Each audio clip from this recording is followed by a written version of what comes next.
To quote Thomas Jefferson, a well-informed citizenry is the best defense against tyranny. Welcome to the Constitution Solution, one podcast under God, where we discuss the basics of our constitutional republic and how our freedoms are being seized by public officials, both elected and unelected. I'm Mark DeLuzio, a former candidate for the U.S. Congress and a Gold Star father. Join me as we learn together how we can save this unique experiment that we call America. Hi, Mark DeLuzio back at you. This is episode 63, titled, Are You the Useful Idiot the Founders Warned Us About? Now, look, I don't mean to be insulting by calling anybody a useful idiot, but you've got to admit they're out there, and I want you to question whether or not you're one of them, okay? In all due respect, right? I want you to question whether or not you are not independently thinking about what really is going on, but it's kind of picking sides and singing the party line or whoever politician you follow, whether or not you favor President Trump, Chuck Schumer, it doesn't matter. If you're a Democrat, if you're a Republican, I think this whole notion of becoming a useful idiot applies. And at the end of the day, the people who lose by this doctrine are the American people and you, and you, and you may not even know it. So, what is the greatest threat to our liberty? Is it tyranny? Is it some foreign nation with a nuclear weapon? Is it some kind of biological weapon? Is it some kind of electronic taking down our power grid or our internet? Yeah, maybe all that is really a threat. I'm not trying to discount any of those things. But what if it's your loyalty to a particular politician or to a particular party? And I'm talking to Republicans and Democrats alike. And yes, I'm talking to independents too. Because the whole notion of becoming an independent says that, yeah, we're above the fray and we're going to be able to think differently. Our thinking process is much more advanced than you Republicans or you Democrats. And we're going to break out as independents because we're not going to have all of the corruption and immorality and all that you guys have in those other two parties. We're just not, we're too good for you. So we're breaking out. Okay. That's exactly what Karl Marx and Frederick Engels thought about the proletariats, that they were the virtuous ones. Give them the power, and all the ills of the bourgeoisie would go away. No, it's not true. Man is corruptible. I don't care what party you have. I don't care what uniform you wear. I don't care what allegiance you have or what religion you have. Man is corruptible, and the people who got that straight were the founding fathers. So no reorganization is going to fix that. Okay, remember what John Adams said, that the Constitution is meant for a religious and moral people. It's meant for no other, right? So is it your loyalty that is a big part of the problem? Not your loyalty to principles, to constitutional principles, but loyalty to political factions and political figures. Okay? Noah Webster, I talk about him a lot in all of my various episodes. Um, he warned as follows: when men once become attached to political factions, they are apt to lose sight of their public good and become dupes and tools of others. So I guess, we're not the first ones to use the word tools, okay? They actually use the word dupes, which is pretty interesting. In other words, people begin to think they are defending liberty when they're actually advancing somebody else's agenda, especially when it flies in the face of fundamental constitutional principles, which we are ill prepared to defend because we don't know them. This is why I'm doing this podcast. We don't teach them in school, and what we do teach in school is wrong. We teach kids we're a democracy, not a republic. We talk about the fact that the founders thought that slaves were only three-fifths of a human, didn't realize that that three-fifths rule was actually designed to retard the whole advancement of slavery. So we don't teach it right anyway. And I think I've told you before, this whole democracy versus a republic argument I had with a high school history teacher who told me that a democracy and a republic were exactly the same thing. And he's teaching kids. He's teaching kids, as Rush Limbaugh would say, God rest his soul, minds full of mush. These kids are being formed. And if you go back to Vladimir Lenin, and I've mentioned this before on my podcast, give me 4 years with your children, the seeds that I have sown will never be uprooted. Isn't that scary? I mean, you want to talk about evil? You want to talk about evil? The seeds that I have sown will never be uprooted. Think about that. And then think about why do we have a Department of Education at the federal level where it doesn't belong there constitutionally? But you get a lot of people saying, hey, no, we got to really push education in this country. And look what's happened to our education over the course of time. It went down the tubes. Okay. And we seem to have forgotten about the separation of power, separation of federalism versus state rights. Congress had no business doing anything in that regard with education. There's a lot of examples like that. Okay.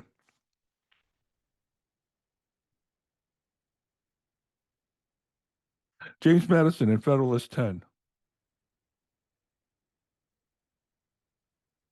The latent causes of faction are sown in the nature of man. And I did a podcast episode about division politics and how that's a Marxist tool. It's actually a tool of all politicians. You get pitted in a group, you get positioned as a victim, and there's another group that is the supposed oppressor. And all of a sudden, the politicians are going to come in and save the day, save you from whatever oppressor they say is out there against whatever group they happen to fashion, whether it's the gay community, whether it's women, whether it's rich versus poor, black versus white. And Obama really started the division politics there. Okay,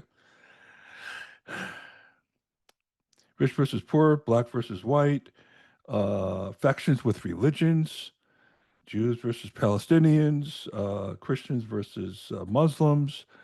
You go down the list, and there are factions after factions after factions. And as we fight within those factions, we're allowing the people in power to have a hall pass to stomp on our freedoms over and over and over again. These factions got us the Patriot Act, which is unbelievable unconstitutional. I'll have to do a podcast episode on that. Okay.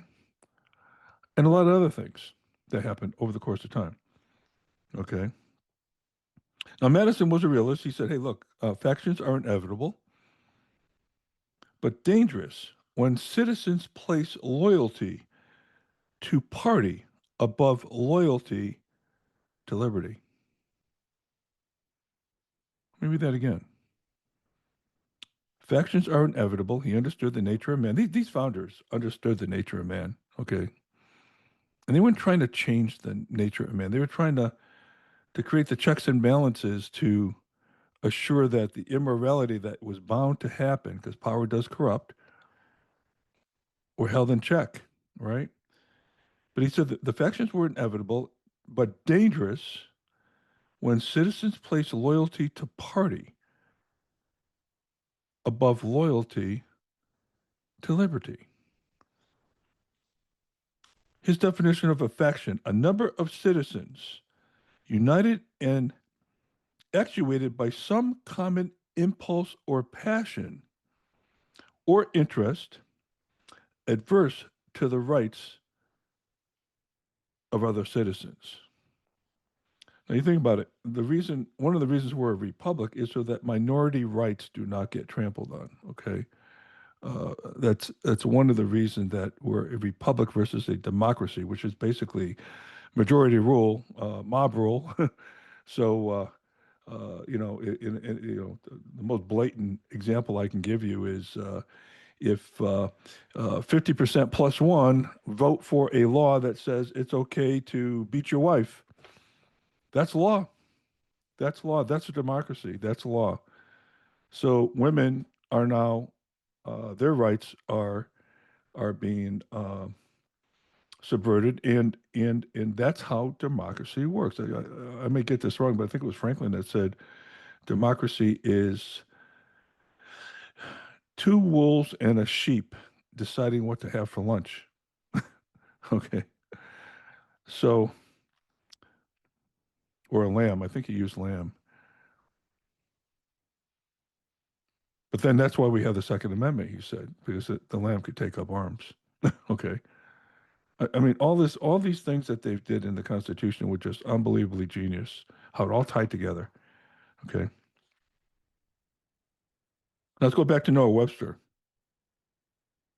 He warned that factional politics could manipulate ordinary people. And if you don't think that's happening today, if you don't think that's happening in the past, I mean, you can go back to the 16th Amendment, the income tax law, where we took away the apportionment clause. Most citizens back then thought supported that 16th Amendment. Okay, because it was sold, and a lot of Democrats today think that they created this whole notion of the rich have to pay their fair share, right? That was used back then against the supposed rich. Now, what people didn't understand back then was the rich didn't have income per se to be subjected to the tax. So the guys that pushed this were the big rich Rockefellers and the J.P. Morgans and people like that. They don't pay income tax. They don't get a W-2 like you do at your job. Okay, they make their money through capital gains and appreciation of assets. And I have an whole episode on how that all works and how you end up paying for it. Okay, but we got duped. We got duped back then. We've been duped all along on all kinds of things. Okay, but Webster said party spirit is the madness of many for the gain of a few. And that may not seem like that today when you look at any one issue, but over the course of time, it's like a Chinese water torture. These things add up, and sooner or later, it's you, the ordinary citizen, on the outside. You're on the outside looking in. Okay. Think about that phrase, the madness of many for the gain of a few. Noah Webster from West Hartford, Connecticut. Had a chance to visit his home right on South Main Street, over if you know where Rockledge Golf Course is, right down the street from the golf course. And a nice, beautiful little red house. They have a lot of his writings in there, his dictionaries and all that. And I've talked about Noah Webster and his 1828 dictionary, and uh, I may end up doing a whole episode just on that dictionary. Okay, I have a copy of it. Uh, but who benefits from this? I'm going to call it blind loyalty. It's political leaders. The people, though, who defend them without thinking gain nothing except for this satisfaction to know that your team won.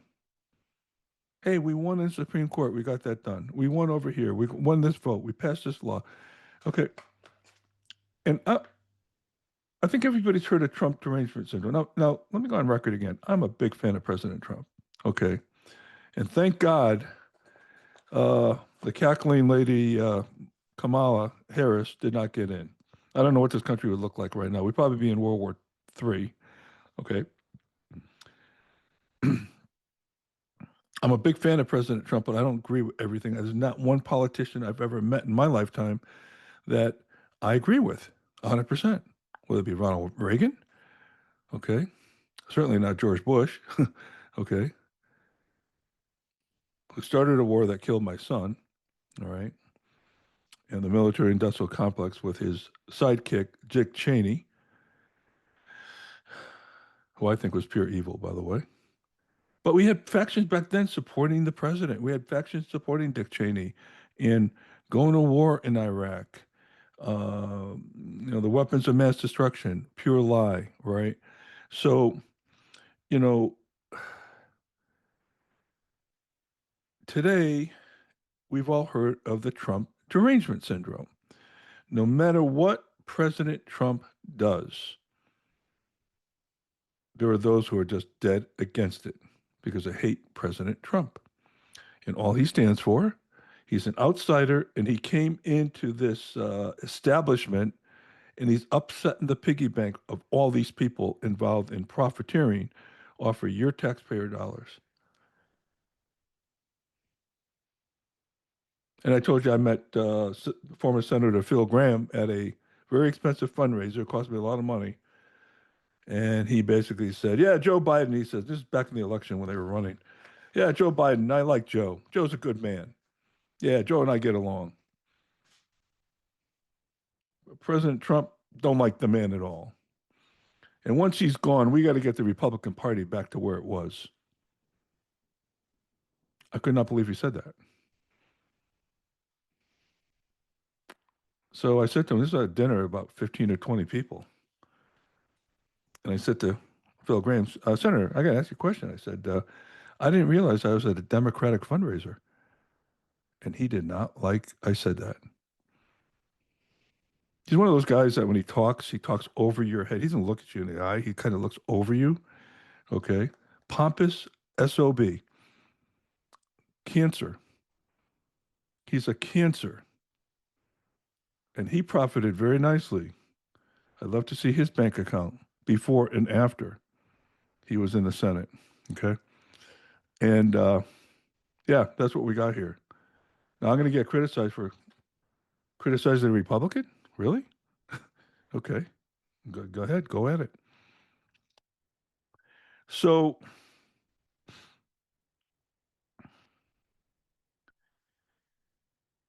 in his farewell address, George Washington, oh, let me get back to TDS. I'm sorry. So we know TDS is, no matter what President Trump does, he's going to, Trump derangement syndrome, we're going to be against it. People are going to be against it. He could cure cancer, and somebody will have a problem because he put doctors out of work or pharmaceutical stock went down 20%. Uh, it doesn't matter what he does. Okay. So in some sense, that's about 30 or 40% of the Democratic Party. You just got to ignore those people because they don't have meaningful arguments. Okay. But you've got people falling in line because they're useful idiots. They're going to fall in line.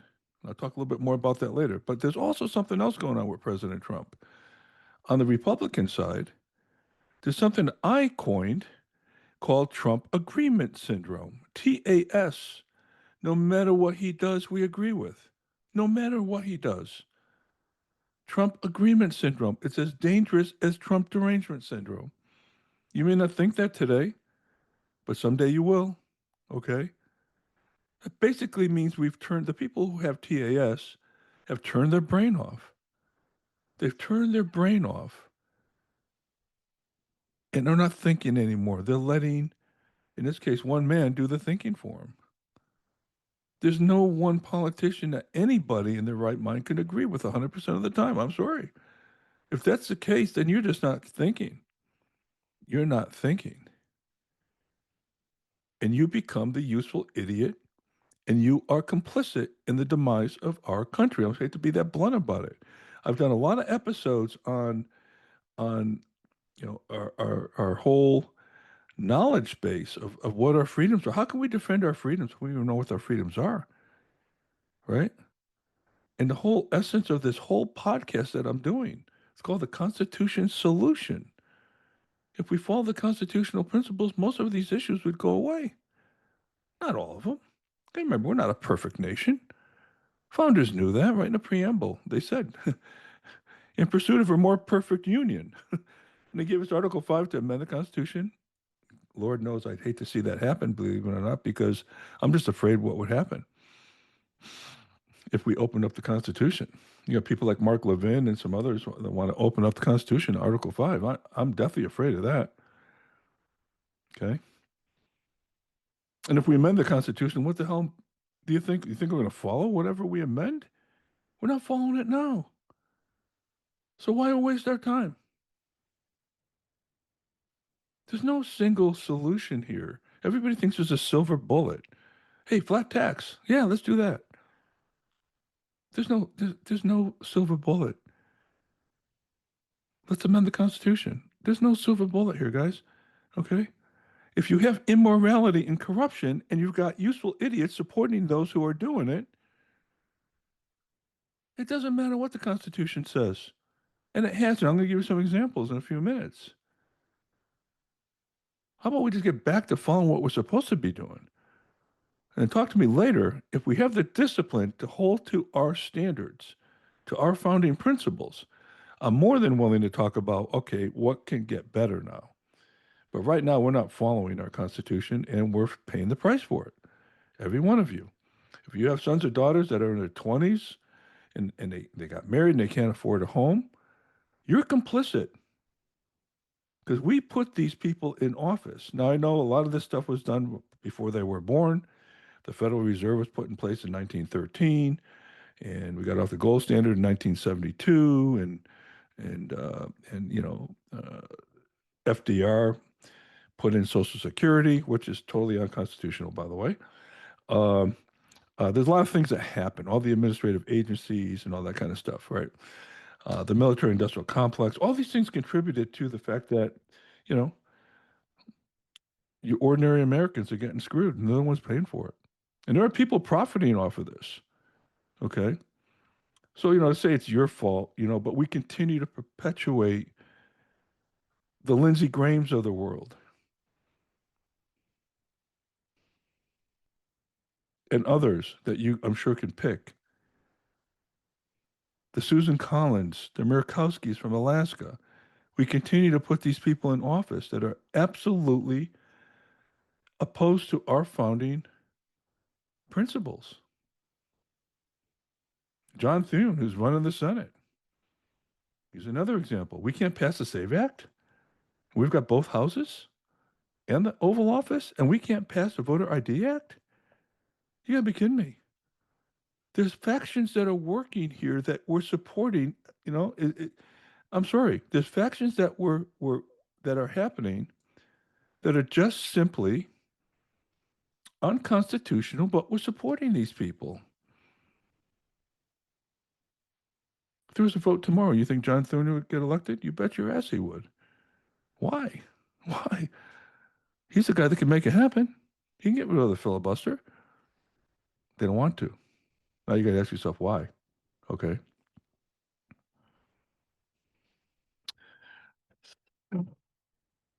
George Washington. The spirit of party serves always to distract the public councils and enfeeble the public administration. And for those of you in Rio Linda, enfeeble means to weaken, to make weaker. Okay. I had to get a Rio Linda one in here somehow. I mean, I so miss Rush Limbaugh. My God. Uh, he he really taught me how to think about politics, how to question, how not to accept a premise of a question and don't get trapped in answering a badly worded question whose premise is just wrong. I can't tell you how much.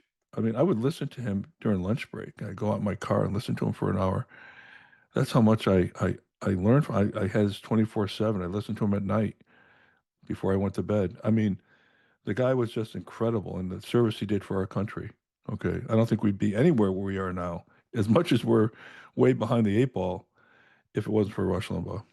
Okay. Washington also said that this whole notion of spirit of party opens the door to foreign influence and corruption. Washington said this way back then. Okay. And he truly believed that factional politics could slowly undermine the republic itself. And I think he's absolutely right. So now one of the most, the dangerous consequences, the factional politics is that principles, in particular constitutional principles, become flexible. Yeah, that's an old document. I've had people tell me that's a 250-year-old document. It's it's written by a bunch of old white slave owners, and you know, uh, no, it's our law. The Constitution is our law. It's not a suggestion, but we treat these things as flexible. So let me, and you've heard me talk about this before. I've been greatly criticized for this, but let me talk about the flexibility that we, as especially quote unquote, air quote, conservative Republicans, have taken as positions, allowing the president to declare war. Oh, but Mark, it's not a war. Oh, but Mark, it's a police action. Tell that to the 37,000 families in Korea when Truman took our troops to Korea. 37,000 body bags later. It was a police action. He didn't think he needed a declaration. The War Powers Act allows him to do that. Oh, so we can allow Congress to write a law that transfers their constitutional rights, Article 1, Section 8, Clause 11, over to the executive branch. Oh, sure. Why not? Why do we even have Article 5 to amend the Constitution? Just write a law to say, hey, I'm going to change this. Nobody is arguing that. I ask it all the time. I've asked it on Facebook, for example, to all my constitutional lawyers, and they've never responded to me. I wonder why. Because they know it's wrong. Okay. Hey, the war only lasts 3 days. And then I went back. I did a whole episode. You go back to episode 48. I won't spend too much time on this, but who can declare war? And go see what the founding fathers, this is the one thing that they were absolutely in agreement with. They weren't in agreement in all things with the Constitution. They argued a lot. Okay. But this one was one that they were glued at the hip. Who can declare war? Go back and listen to that one. Okay. Another one is terrorists. Yeah, the president should be able to write terrorists. No, I'm sorry. Article 1, Section 8, Clause 1, it's Congress's responsibility to set tariffs. But we've wrote several laws to allow the president to set tariffs on his own. On his own. Right flies in the face of Article 1, Section 8, Clause 1. First clause in Article 1, Section 8, which are the 18 enumerated powers of Congress. We had the reciprocal trade agreement of 1934. We had the Tariff Act of 1930. If a country discriminates against our commerce, what the hell does that mean? And who makes that call? Okay. I mean, you said 1% tariffs. Is that discrimination? I don't know. We have the Trade Expansion Act of 1962, which ceded power over to the president, and the Tariff Act of 1974. If the president thought there was unfair trade, I don't know. How do you define that?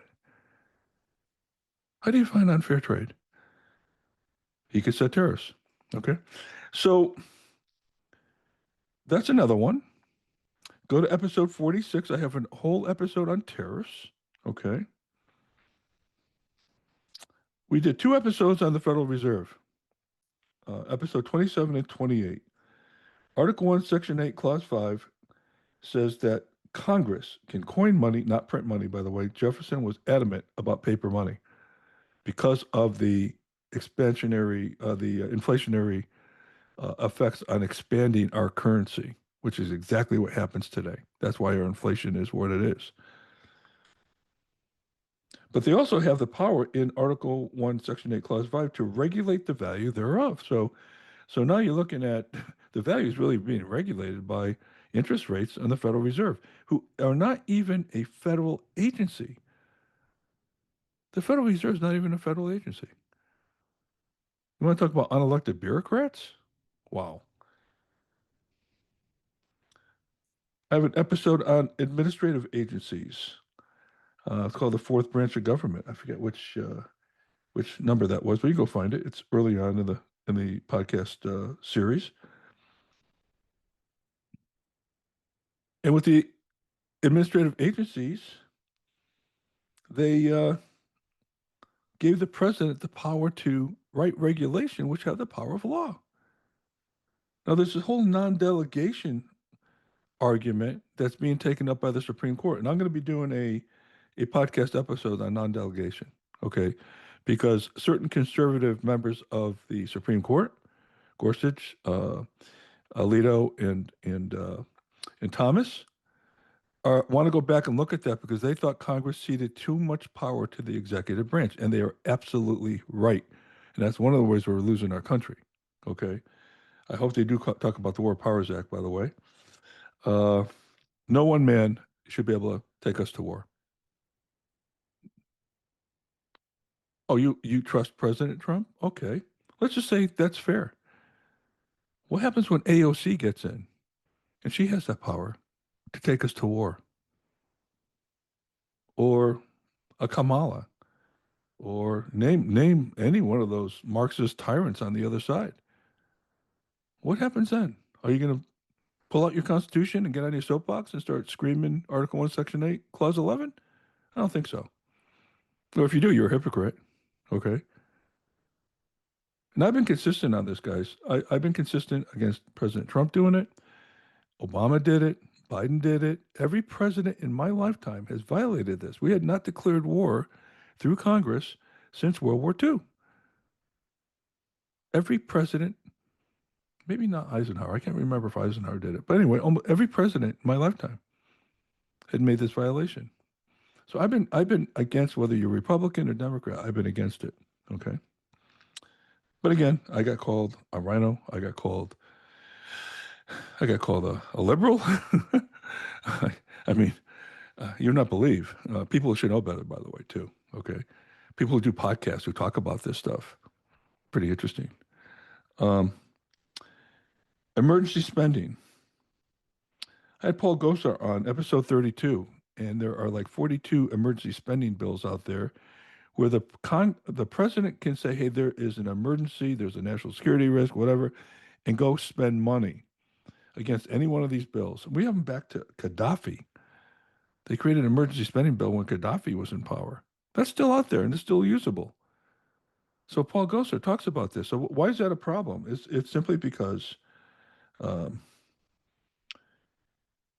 Congress has the power of the purse, not the president. He can't decide to spend money.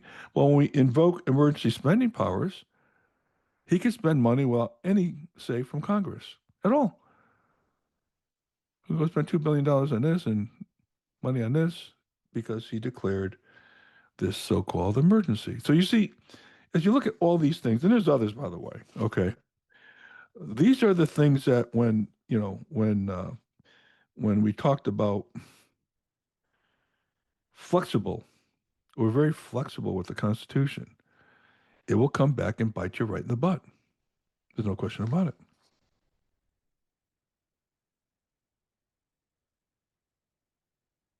Now, what about the fact that policies that at one time were a political party was for are now against? A little bit of Trump derangement syndrome sitting in there too, right? But it happens on our side too. It happens on the Republican side as well. Okay. And let's just talk about that. Changes in positions. There was a time where the Democrats were free traders and signed off on NAFTA. Okay. Now they want to protect labor and they're against that. There was a time where Democrats were opposed to same-sex marriage.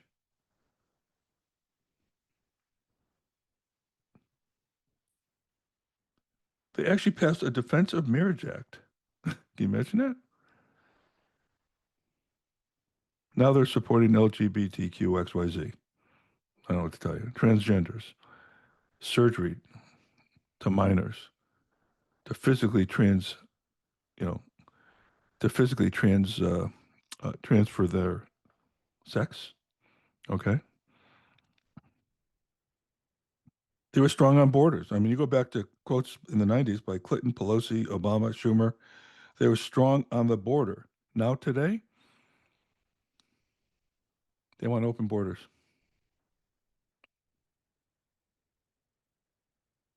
They were tough on crime way back when. They passed a Violent Crime Control and Law Enforcement Act. Clinton had the three strikes rule. Now they're letting people out of prison. They're anti police. Liberal judges are letting people out. They're actually, giving them unbelievably light sentence for some heinous crimes. I mean, can I make this up? I mean, and now on the Republican side, again, um, we were free traders in the 80s to the 2000s. All of a sudden, we're big tariff fans. Okay. Again, allowing the president to set tariffs. It's not his job. We're big on balanced budgets. Now, forget it. The only guys talking about balanced budgets are Massey and Rand Paul, and they're known as rhinos now because they're talking about balanced budgets. I just can't. I just can't figure that out. This is frustrating, guys. Okay, allegiance to a party is going to kill us. We got to be thinking for ourselves. That means you got to get educated. Please, John Adams, who by the way is a big government guy. Okay, he and Jefferson collided on this. He and Hamilton versus Jefferson and Madison. There's nothing which I dread so much as a division of the republic into two great parties. John Adams. He feared that once citizens divided into political camps, truth and principle would become secondary. That's exactly what I've been talking about. Winning would become the only goal. I had a chance to meet Steve Scalise at a fundraiser. There's about 20 of us, maybe. And here's a quote that he said. We have congressmen trying to take out their own quarterback.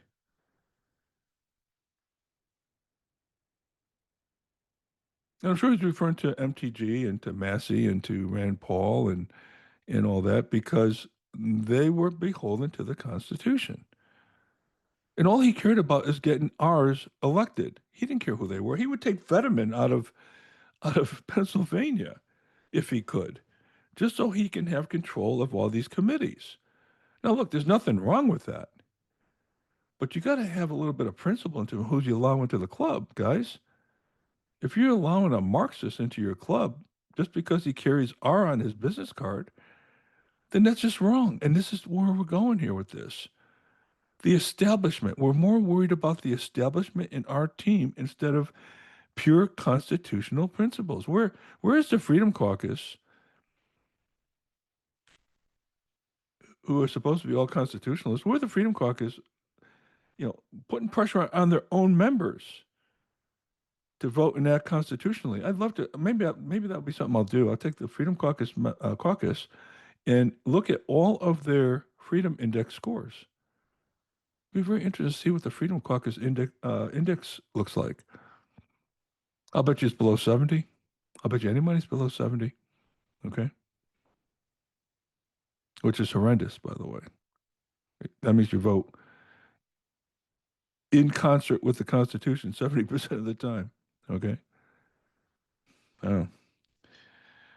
Thomas Jefferson. I'm going to go on and on here. Okay. I got a couple more. He believed liberty depended on citizens who thought independently, not being told what to do by Sean Hannity or Mark Levin or some politician. Many people are just repeating talking points that they hear on the news. And they don't do any research.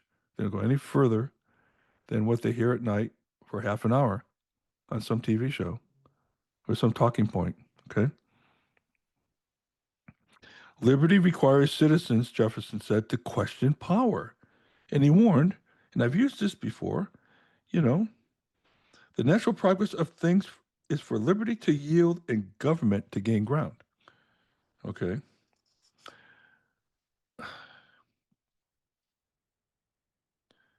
If a nation expects to be ignorant and free, it expects what never was and never will be. Thomas Jefferson. The open preamble to this Constitution, every episode, I state a Jefferson quote. The biggest defense against tyranny is a well-informed citizenry. Thomas Jefferson. You think we're well-informed today? Let me ask you that.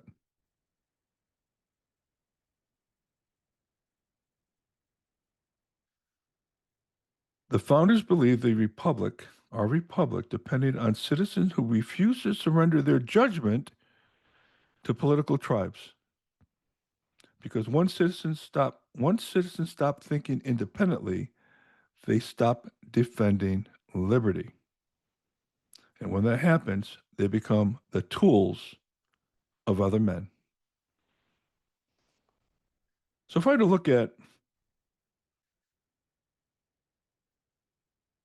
what this looks like, okay, first of all, let's talk about what the Democrat side is supporting. They support the definition of a man and a woman they can't define for you. If a man dresses up as a woman, he's a woman, okay?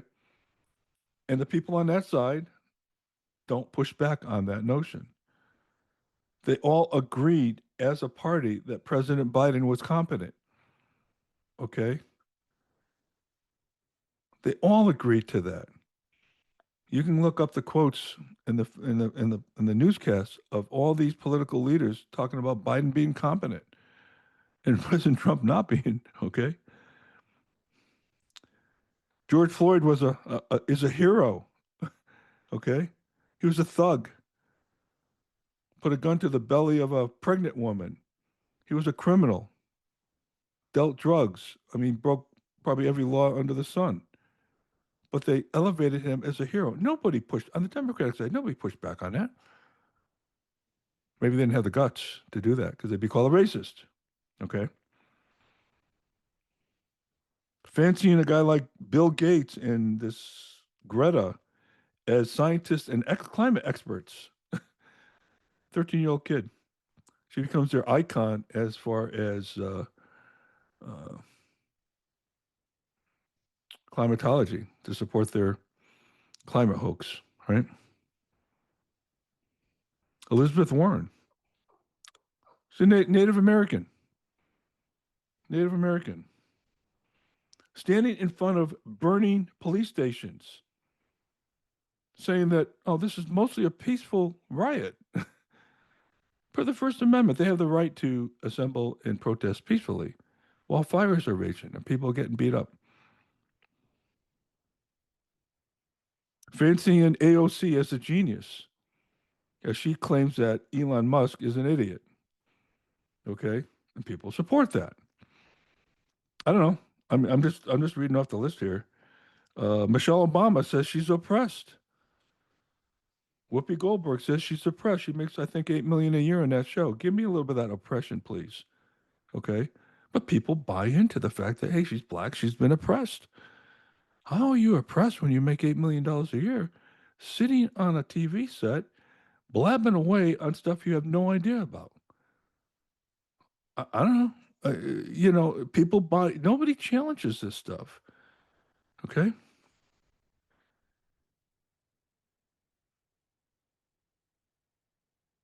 So we are not educated. We support on the Republican side. We support unconstitutional things because it fits our narrative for today, and it goes against our allegiance to a party or to a politician like President Trump. Okay. I was called a rhino when I supported Rand Paul and Thomas Massey and MTG, okay, by people who claim they're constitutional Republicans. Do you know that Rand Paul has a 96% freedom index? MTG had a 94%, and Thomas Massey 99% freedom index? I can't make this stuff up. I was called a rhino for supporting them. I mean, what would the freedom index have to be for them to be satisfied? 112? Can't go over 100. Okay?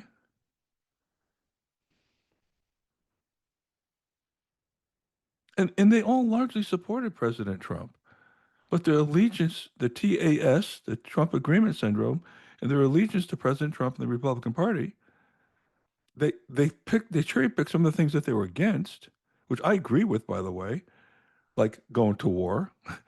He can't set tariffs. You gotta remember, the Congress is not an extension of the executive branch. The Congress should be an independent, equally powered branch of government. And we have checks and balances. Each branch holds each other in check. It's not an extension of President Trump's agenda.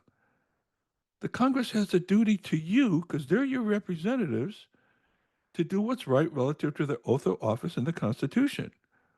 So all these people, I got called a rhino. I got called a liberal. I got called, how can you criticize Republicans? What's wrong with you? And then I asked these same people who personally, who criticized me for criticizing other Republicans in our party, okay, tell me how you feel now about President Trump campaigning against Massey in Kentucky and criticizing Massey, criticizing MTG. He's doing the same thing, okay? And he has all the right to do that. I'm not. But how can you say it's okay for President Trump to do it because you agree with him and it wasn't okay for me to do it?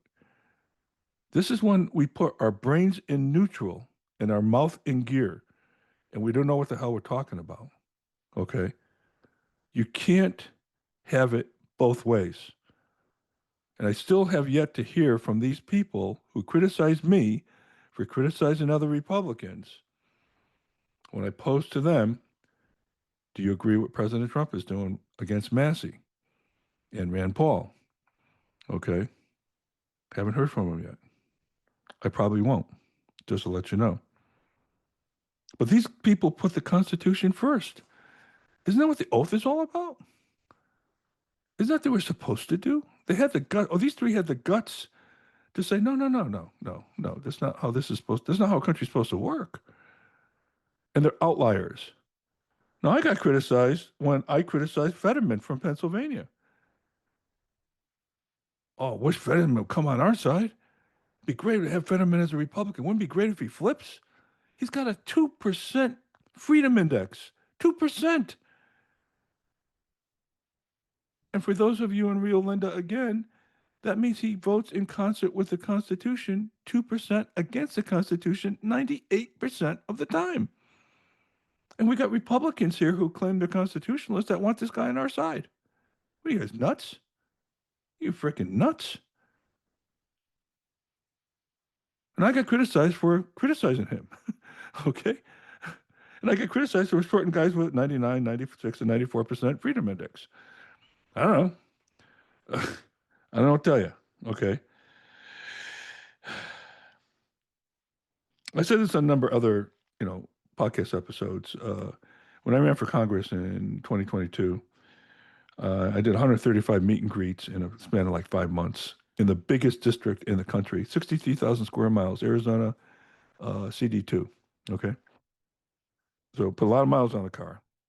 We had the Navajo Nation. We had all kinds of different counties and all this. But I was at one meeting, one meet and greet, had about, I don't know, maybe 50, 60, 70 people at it. And this one guy says to me in the Q&A part of my talk, how do we know we can trust you? And my response to him was, why the hell would you trust a politician? In all due seriousness, what are you, nuts? Because that's the problem with our country today. We trust our politicians. We trust our parties. We don't push back. We don't independently think. Why would you trust me? I'm as corruptible as you are. How can I trust you? Seriously, look, I'm going to do what I can to earn your trust. Don't get me wrong. And if I don't do what I tell you I'm going to do, kick my ass out in 2 years. But don't trust me. Please don't trust me. Hold me accountable. I need that from you. Okay. You want a guarantee? Go to Home Depot, buy a refrigerator. They'll give you a guarantee. What am I going to do? How would you answer that question? Oh, I don't cheat on my wife and I don't beat my dog. And,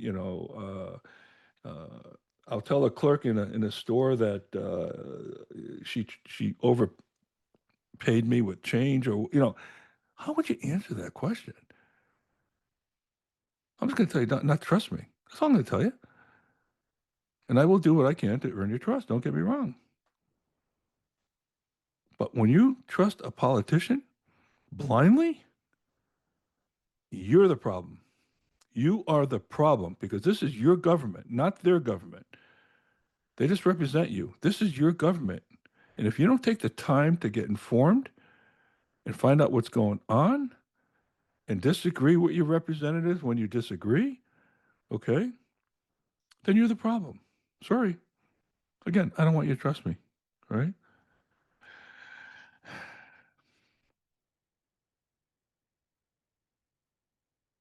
So I have three questions for you, and I'll close this off. Do you know that your freedoms are eroding? Do you know they are eroding?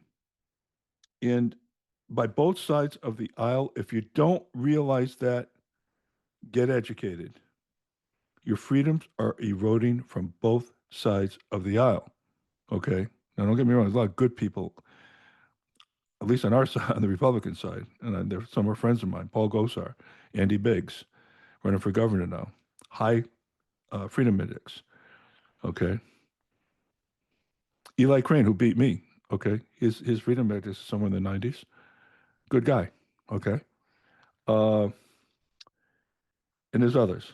Okay. There's also a lot of corrupt,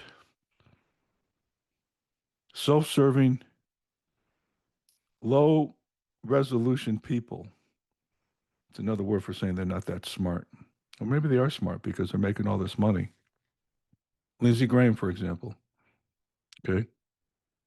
Never saw a war he didn't like. No problem sending your son or daughter to war. He has no problem doing that. Okay. So, do you realize your freedoms are eroding? And do you know what your freedoms are? You can't defend your freedoms if you don't know what they are. Second question. Are you thinking for yourselves? Are you really challenging all that's going on? Look, we may never agree on everything. I hope not. That's part of the problem that everybody seems to agree on everything who are just blindly Republican, no matter what it is. It's more important for their team to win than for our country to win. So, are you really thinking for yourselves? And the last question I have, go back to the title of this podcast episode. Are you the useful idiots the founders warned us about? Think about it. Think about it because in the final analysis, if our country goes down, it's not going to be because of a politician. It's not going to be from a foreign adversary, which they want to, fearmonger you about. It's because of you, who you elected and how you allowed your elected officials and your representatives at the state and federal level to get away with, go say murder. Okay. And your freedoms. It's on you. American people, it's on you. Get educated and push back and fight. And stop watching Sean Hannity. He's not going to lead you. He's a party allegiance. He'll agree with everything that the party does. He has no independent thought himself. Okay. He just repeats talking points anyway. Get educated, okay? And use the tool that you have at you, your iPhone or your smartphone. The world of information is out there for you. You just have to go figure out how to find it, okay? And question everything you read. Question the people writing it. First thing I do, I look at who's the author. Okay, this guy has a political bent to him. So right there's a big asterisk, a big red flag as I'm reading his stuff or her stuff. So be careful with what you read and question everything. Okay. All right. Are you the issue?